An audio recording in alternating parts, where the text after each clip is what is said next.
तो ये 47th अगर मैं करूँ आपका क्वेश्चन, तो 47 जो कह रहा है कि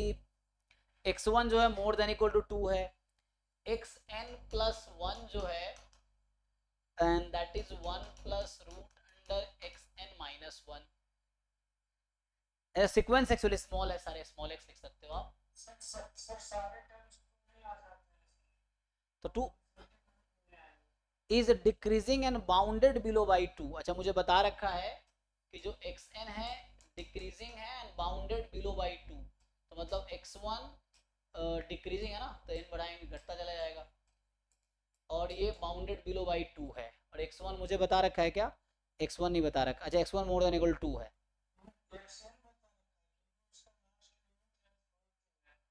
हाँ बाउंडेड बिलो बाई 2, हाँ तो ये है कि limit n tends to infinity जो xn है वो मोर देन इक्वल टू, यही कहना चाह रहा हूँ ना। तो सो डिक्रीजिंग और बाउंडेड सीक्वेंस क्या होता है, तो लिस्ट अपर बाउंड पे कन्वर्ज करता है ना वो। और पहला उसने बता रखा है x1 ही मोर देन इक्वल टू 2 है, तो x1 एक्चुअली 2 हो जाएगा, यही ना। मतलब x1 चूंकि डिक्रीजिंग सीक्वेंस है, तो x1 2 या 2 से ज्यादा है, तो 2 या 2 से ज्यादा है तो 3 मान लो होगा, तो घटता चला जाएगा, लास्ट में 2 आ जाएगा, ये 2 अपर बाउंड है इसका। सो 2 is the upper bound actually, इसने ये नहीं कहा है कि 2 लिस्ट अपर बाउंड, क्योंकि लिस्ट अपर बाउंड जो होगा, नहीं सॉरी लोअर बाउंड है ना, सॉरी लोअर बाउंड है 2, तो ग्रेटेस्ट लोअर बाउंड, तो इन्फिनिमम ना, ग्रेटेस्ट लोअर बाउंड क्या होगा। अच्छा यहाँ से अगर हम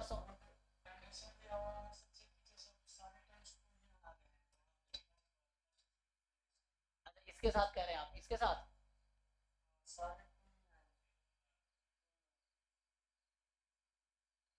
ओके, तो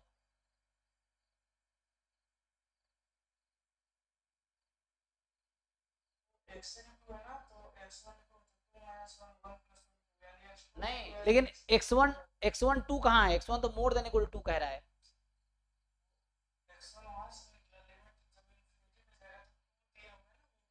हाँ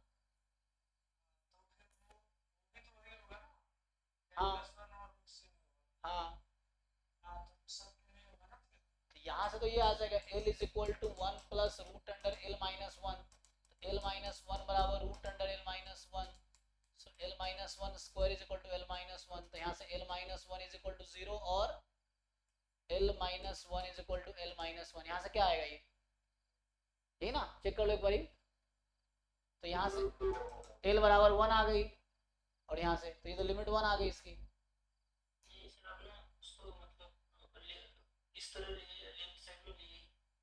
किसको, अच्छा किसको बात कर रहे हैं आप, इसको, इसको लेफ्ट साइड में ले आओ, एल माइनस कौन आ जाएगा ना, एल माइनस 1 फिर क्या आ जाएगा, ओ अच्छा सॉरी सॉरी मैंने गलती वहां पे कर दिया, एक मिनट, हाँ अरे नहीं यहाँ पे ये पहले मैंने गलत कर दिया था, वो भी ठीक था अप्रोच, या तो एल माइनस 1 जीरो होगा या एल माइनस 1 1 होगा ना, एक कैंसिल हो रहा है एक्चुअली, तो कैंसिल वाला यहाँ आ गया, वो मैंने लिखने में गलती की थी। सो यहाँ पे एल माइनस 1 इज 0 और एल माइनस 1 इज 1, कैंसिल किया, तो यहाँ जो तो आप कह रहे हो वो उससे भी यही आएगा, कोई दिक्कत नहीं, एल बराबर 1 और एल बराबर 2, यही कहना चाह रहे हैं ना। तो क्वेश्चन है 1 इसकी लिमिट हो सकती है क्या, 1 तो लिमिट हो नहीं सकती, क्योंकि बाउंडेड बिलो बाई 2 है, तो कभी 1 तक तो जाएगी नहीं, तो इससे प्रूव हो गया कि 2 पे कन्वर्ट कर रही है, ठीक है।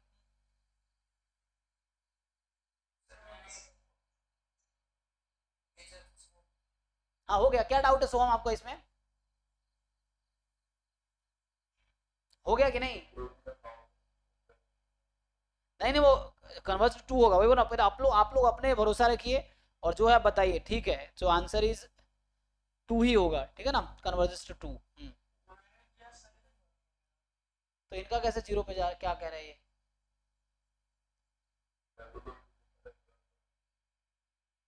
नहीं ऐसा नहीं होना चाहिए, ऐसा है तो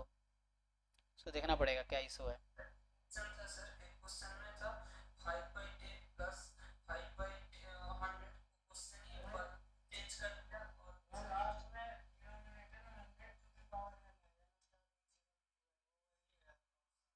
करेक्ट किया होगा क्वेश्चन, हो सकता है इसलिए।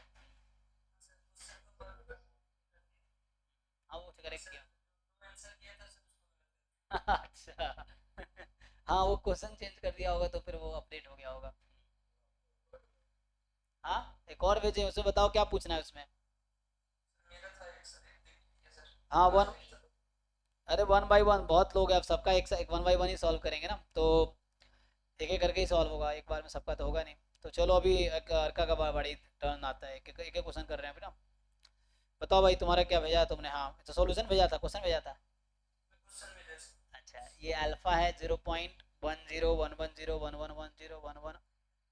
अरे 111 4 बार 10 होगा ना लास्ट में। नहीं 3 बार दिख रहा है मुझे तो, चेक करो। हाँ वो टाइपिंग लिखने में गलती हो, कोई बात नहीं, 4 बार 10 एंड सो ऑन, मतलब ये इरेशनल नंबर है ना एक्चुअली ये, alpha is irrational number, given real number written in the base of 10, that is the n raised to power b, क्या digit, okay, of 2 is 1 unless n is of the form k into k plus 1 by 2 minus 1।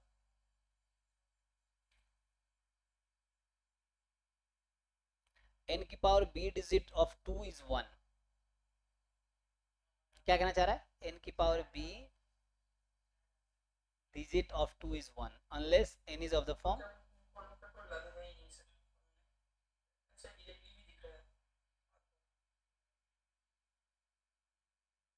ये that is में क्या लिख रहा है,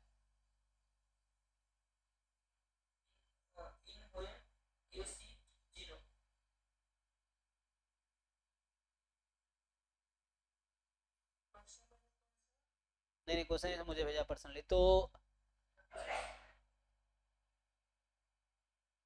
k into k plus 1 when it is 0, when it is 0 ठीक है, when case if 0, so correct statement, alpha belongs to q, alpha belongs to q that for every integer n more than equal to 2, अच्छा small q, हाँ there exist क्या है p more than equal to 1 कि p upon q less than r, अच्छा ले r less than equal to 1 such that r upon q जो कि alpha से छोटा है और r प्लस 1 अपॉन q ज्यादा हो जाए, alpha has no periodic decimal expansion.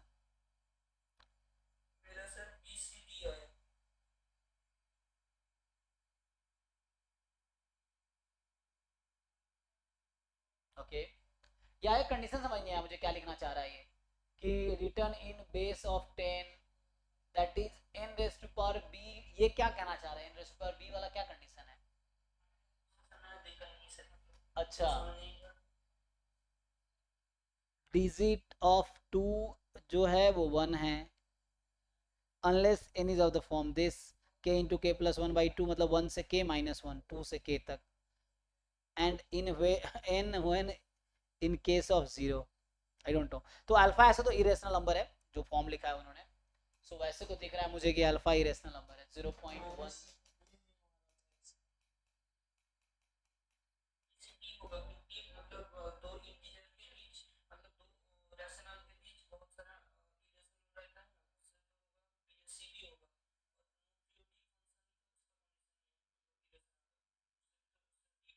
मतलब बार नहीं होता ना, क्योंकि इरेशनल में बार नहीं लगा सकते आप, बार कब लगाते हैं जब वो रैशनल होता है, जैसे 1/3 है 0.3 बार लगा देते हो,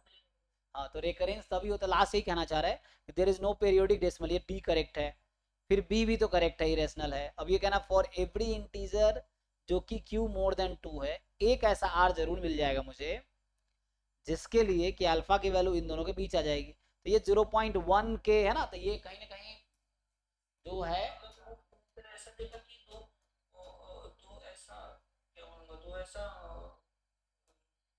इसके बीच का नंबर है ना, ये तो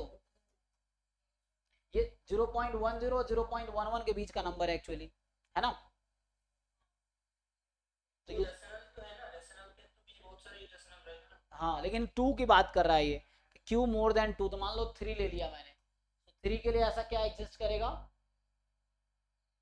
मोर देन 1, मान लो q उसने कहा ना कि for every q more than 2, तो मैंने 3 ले लिया क्यू को अभी एग्जांपल के लिए, तो मुझे एक आर बताओ क्या लूं ताकि ऐसा हो जाए, आर ऐसा क्या लोगे ताकि ऐसा हो जाए?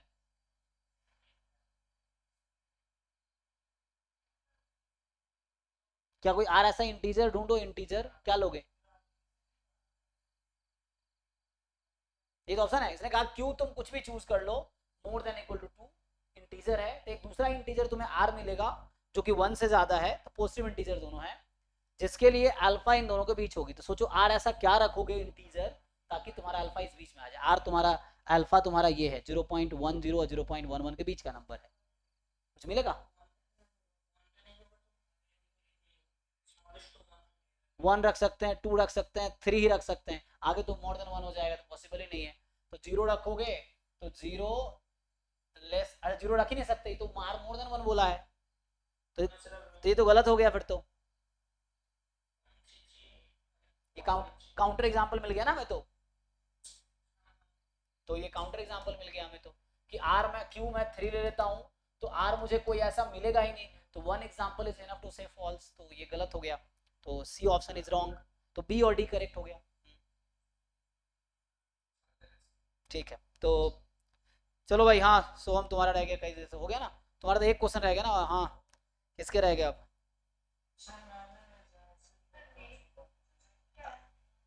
अभी 12 बजे टाइम अप हो चुका है, 12 बज चुके हैं,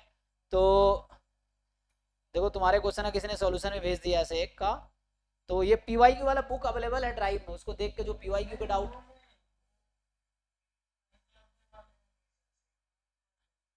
एकलव्य 1 में, हाँ बताओ, ये समेसन वाला ना, ये भी ये भी जैम का पीवाईक्यू है, ये जैम पीवाईक्यू जैम में आ चुका है ऑलरेडी। जो हिंट देता हूं तुम्हें मैं, इसके दो अप्रोच है, एक मैथमेटिकल अप्रोच है, जिनको प्रोबेबिलिटी नहीं आती वो अलग तरीके से करेगा बाइनोमियल एक्सपेंशन से, दूसरा अप्रोच मुझे प्रोबेबिलिटी आती है, हम प्रोबेबिलिटी से करेंगे। तो ध्यान से देखो, 2n चूज के और 1/4 की पावर n है, तो इसको 1/2 की पावर 2n कर सकता हूँ, राइट? तो ये बाइनोमियल डिस्ट्रीब्यूशन होगा 2n, 1/2। तुम्हारे लिए हिंट ये है कि x एक रैंडम वेरिएबल है, बाइनोमियल 2n, 1/2। अब ये टॉपिक तुम पढ़े नहीं हो, ये क्वेश्चन एक्चुअली अप्रोक्सीमेशन क्या है, normal approximation to binomial distribution, उससे सॉल्व हो जाएगा ये। एनीवे आसान है ये, देख लो, ये तुम लिख रहे हो ना, ये जो है बाइनोमियल 2n, 1/2 है, और जो एक्सप्रेशन तुम भेजे हो ना वो एक्चुअली ये है, ध्यान से देखो, वो लिखा हुआ है प्रोबेबिलिटी x मोर देन 0, ध्यान से देखो, मोर देन इक्वल टू 0, वो ये लिखा हुआ है ना, ये लिखा है ना 0 से n लिखा है ना, और n टेंड्स टू इंफिनिटी है, तो इसका मतलब 0 से इंफिनिटी एक्चुअली है या तुम्हारे पास, या समझो ऐसा है, एक्चुअली ये क्वेश्चन है तुम्हारा कि x 0 से n तक है, और जहां limit n tends to infinity है, और x का डिस्ट्रीब्यूशन बाइनल 2n, हाफ है, तो इसको तुम नॉर्मल में कन्वर्ट करोगे ना, तो इसका मीन कितना है, 2n, हाफ है ना, तो मीन n हो गया, वेरिएंस कितना होगा, n/2 हो जाएगा। तो इसका एक टॉपिक है normal approximation to binomial distribution, या सेंट्रल लिमिट थ्योरम टाइप का भी समझ सकते हो, सेंट्रल लिमिट थ्योरम लगा लो इसमें, x में से मीन घटा दो, तो अगर मीन ही घटाओगे तो काम हो जाएगा तुम्हारा, है ना, छोड़ दो इसको फिर, है ना। सो ये आ जाएगा अप्रोक्स, ये मतलब नॉर्मल क्वेश्चन ही है, ये अप्रोक्सीमेशन का क्वेश्चन है, सेंट्रल लिमिट थ्योरम लगाओ या नॉर्मल अप्रोक्सीमेशन टू बाइनोमियल लगाओ, उससे होगा ये जैम पीवाईक्यू का ही है, लेकिन उससे हो जाएगा। हाँ जी, किनका रह गया? हाँ सोहम तुम्हारा दूसरा रहेगा, फिर आते हैं सयानी के क्वेश्चन, हाँ एक के बाद तुम्हारे क्वेश्चन पे आते हैं। तो इसमें फोर्थ वाले में क्या डाउट है भाई तुम्हारा, देखो क्या पूछ रहा है, which of the following is a convergent sequence of positive number with, which of the following is a convergent sequence xn of positive number with, ये क्या क्वेश्चन तुम्हें इनकम्प्लीट सा नहीं लग रहा, कुछ देख लेता हूँ, हाँ हाँ हाँ, अच्छा, तो कह रहा है कि कौन सा इनमें से एक कन्वर्जेंट सीक्वेंस है पॉजिटिव रियल नंबर की जिसमें ऐसा हो रहा हो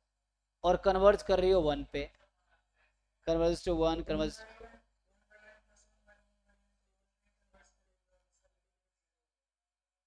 तुम ये कहना चाह रहे हो कि डी ऑप्शन ट्रू है,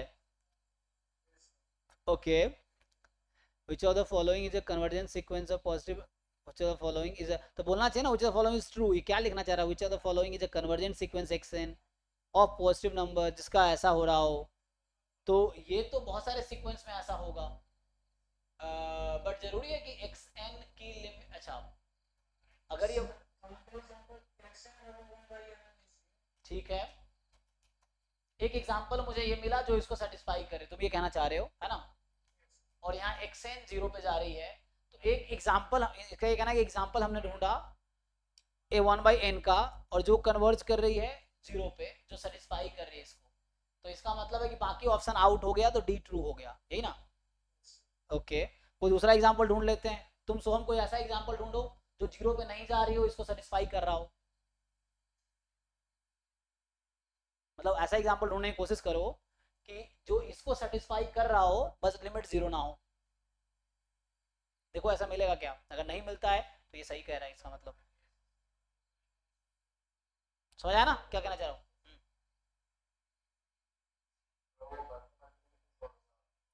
नहीं मैथमेटिकली नहीं हो ये तो, क्योंकि ऑप्शंस है ना, तो ये डिस्कार्ड करने पड़ेंगे, मैथमेटिकली प्रूफ करना।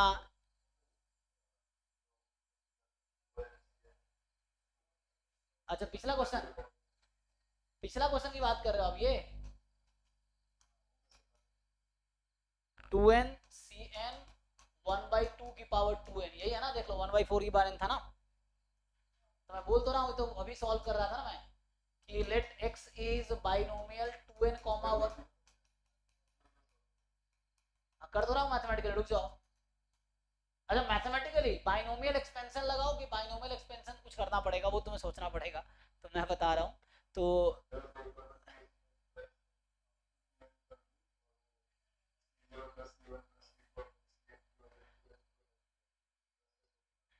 ये एक्चुअली ना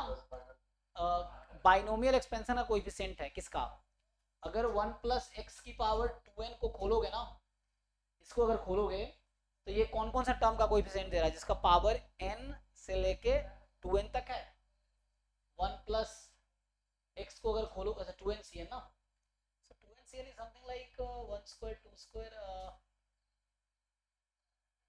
मतलब बाइनोमियल थ्योरम, इस तरह क्वेश्चन जेडब्ल्यू में भी आते हैं, इसलिए मैं बोला हूँ कि वहाँ भी जेडब्ल्यू में इस तरह क्वेश्चन आए हैं कि दिस इज, ये क्वेश्चन आईआईटी जेडब्ल्यू में पूछ लेता है, मतलब जस्ट 12th क्लास का बच्चा ये सॉल्व कर देता है, लेकिन उस समय वो प्रॉपर्टी नहीं लगाता होगा, वो जस्ट बाइनोमियल से सॉल्व कर देगा वो इस क्वेश्चन को, क्योंकि हमें हमारे लिए इजी अप्रोच है, मैं क्यों डिफिकल्ट अप्रोच चूज करूंगा, अगर मुझे आसान अप्रोच आता है मैं क्यों डिफिकल्ट से करूंगा, तो मुझे आसान यहाँ पता है कि आसानी से मैं कर सकता हूँ इस तरीके से, क्या पता जिसने बनाया उसका यही इंटेंशन रहा हो, ये है। तो बट अगर जैम एमए में मान लो ये क्वेश्चन पूछ लिया गया,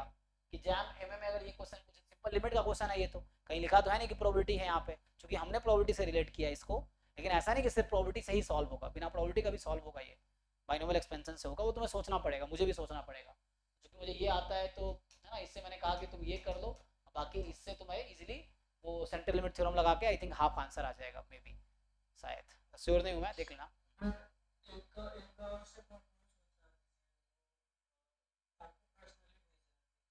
अरे और भी लोग हैं भाई, रुक जाओ तुम लोग, विषयानी को सयानी भी गुस्सा हो जाएगी, तो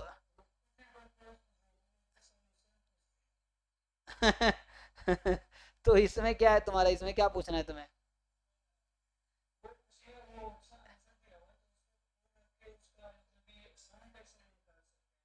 ये रावेज टेस्ट लगाओ ना, ये सम थोड़ी निकालना है भाई, कन्वर्जेंट दिखाना है, रावेज टेस्ट लगा लो हो जाएगा। हाँ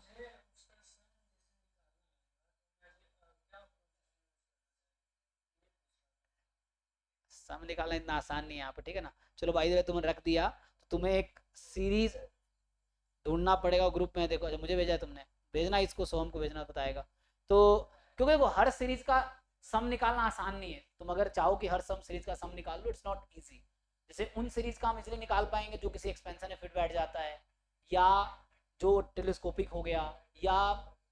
है कि तुम डिफरेंशिएट इंटीग्रेट करके कुछ इजी एक्सप्रेशन में कन्वर्ट कर लोगे, या जैसे इंटीग्रल टेस्ट वाले कॉन्सेप्ट इस तरह से, बट इस तरह क्वेश्चन जरूरी नहीं कि तुम इजीली तुम सॉल्व कर पाओगे, है ना, ये तो कुछ ऐसा है कि 1 3 इस तरह से कहाँ तक जा रहा है, 1 से स्टार्ट हुआ है तो 2n माइनस 1 तक, और यहाँ 2 4 अप टू 2n तक जा रहा है ना, n फ्रॉम 1 to इसकी पावर तुम्हारा 4 है। अब तुम ये कह रहे हो इसका सम निकालो, तो it's not easy to find sum, मैं ये बोलना चाह रहा हूँ। मतलब मुझे भी अभी ठीक से आता नहीं कि मैं कैसे निकालूंगा, तो उसके लिए सोचना पड़ेगा काफी। ये है कि इतना आसान नहीं होने वाला इसका सम निकालना, क्योंकि उसके लिए कोई ना कोई सीरीज में फिट करना पड़ेगा। तो finding sum of a series is not easy task, उसके लिए बहुत है ना। जैसे अभी मैं एग्जांपल बताऊं तुम्हें, ये जो निकाला है, तुम ये जानते हो ना कि 1 स्क्वायर से लेके इंफिनिटी स्क्वायर तक, तो ये बहुत बड़ा रिसर्च प्रॉब्लम रहा है। मतलब ये सब जब कोई प्रूव करता है ना, सो ये जो pi square by 6, I think Euler या किसने प्रूव किया है, ये जो इसने प्रूव किया, ट्रीसले जो भी किया होगा, तो ये बहुत बड़ा रिसर्च प्रॉब्लम रहा है। अब कोई नॉर्मल टीचर इसको नहीं सॉल्व कर सकता है। इवन मैं, मुझे अभी भी प्रूफ नहीं आता इसका। सो मतलब ये है कि मतलब देखना पड़ेगा उसके लिए जिसने प्रूफ किया है। तो ये सब बहुत बड़ा देखने में तो आसान लग रहा है, लेकिन ये बहुत बड़ा रिसर्च प्रॉब्लम रहा है। जिसने फर्स्ट टाइम प्रूव किया कि pi square is not easy task, इसलिए तुम्हें उसका रिसर्च पेपर देखना पड़ेगा। हो सकता है उसको एक 10-20 पीछे 25, पता नहीं मुझे रामानुजन वाला।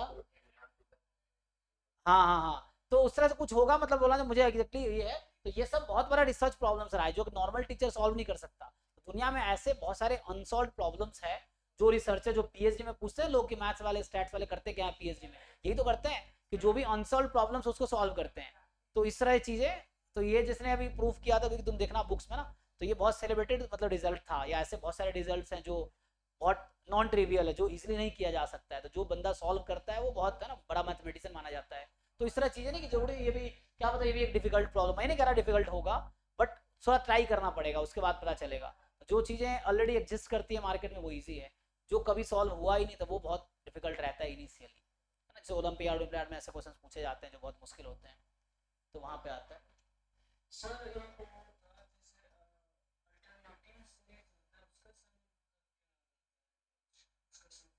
निकालो ना, उसमें वो भी सीरीज एक्सपेंशन से आएगा, बताया था अभी हमने लास्ट क्लास में।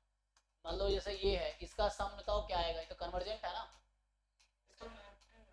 तो बस वैसे ही है, कैसे पता तुम्हें लॉग 2 आता है, तो बस वैसे ही है। वही कह रहा हूँ, सीरीज का सम निकालना है, तो डायरेक्ट अप्रोच नहीं कि किसी क्वेश्चन फटाक से बता दोगे तुम। उसके लिए तुम्हें यही सोचना पड़ेगा किस सीरीज में फिट बैठेगा या क्या अप्रोच है, तो वो इतना आसान नहीं है। इसलिए तुम देखोगे ऐसे क्वेश्चन बहुत ज्यादा पूछे भी नहीं गए जैम पीवाईक्यू या गेट पीवाईक्यू में कि सम ऑफ सीरीज निकालो, वही क्वेश्चन पूछे गए जो बहुत ईजी है सम निकालना, बहुत डिफिकल्ट पूछा ही नहीं गया। तो तुम्हें उन पर ज्यादा टाइम वेस्ट करने की जरूरत नहीं, तुम्हें देखना है कि कैसे क्वेश्चन पूछे जा रहे हैं, उस पर काम करो। उस पर मत काम करो जो कभी पूछे गए नहीं या पूछे नहीं जाएंगे, है ना। हमें देखना है कि सिलेबस क्या है, पीवाईक्यूज क्या है, उसके आइडिया लेना, उसके आसपास की चीजें करनी है। आप वो सब मत करो जिसकी रिक्वायरमेंट नहीं है ना। दुनिया में ऐसे बहुत सारे प्रॉब्लम्स हैं जो किसी ने सॉल्व नहीं किया है, तो वो अभी आप मत सॉल्व करो, क्योंकि उससे जैम नहीं निकलेगा आपका फिर। तो आप वैसी चीज़ फोकस करो जो आपके सिलेबस से रिलेटेड है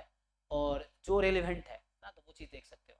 बट क्वेश्चन सोचना ठीक है, बट यू कैन ट्राई कि क्या होगा इसका। बट अभी तो मुझे नहीं पता है कैसे सम निकलेगा इसका, है ना।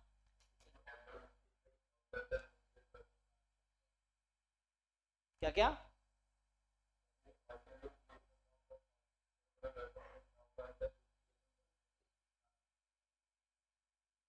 हाँ जी अमन, समझ आया तुम्हें, बताओ क्या पूछा, बोला ये।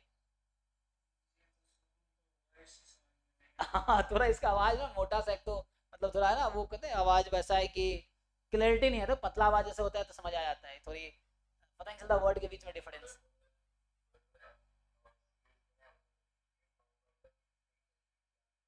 अच्छा, टर्म बाय टर्म इंटीग्रेट करके भी आंसर आ जाता है, ओके। वो आप कह रहे हैं अल्टरनेटिंग सीरीज के, आ सकता है, ठीक है। मतलब वो सब देखेंगे जब, देखो जब कोई क्वेश्चन ऐसा मिले जहाँ तुमसे सम पूछा हो, चाहे पीवाईक्यू में, नॉन पीवाईक्यू में, किसी बुक में, तो आप डिस्कस कर सकते हैं हम लोग। ऐसे अनसॉल्व प्रॉब्लम तुम ऐसे मुझसे पूछोगे तो सॉरी सब कुछ मुझे थोड़ी आता है, तो हम भी सीख ही रहे हैं। बस ये है कि जितना जैम और गेट में जितना चाहिए उतना आता है, वो काफ़ी है, बाकी हम भी सीख ही रहे हैं। ठीक है भाई सयानी, तुम्हारा लास्ट क्वेश्चन एक सॉल्व करता हूँ। मिहिर तुम्हारा कोई डाउट है भाई।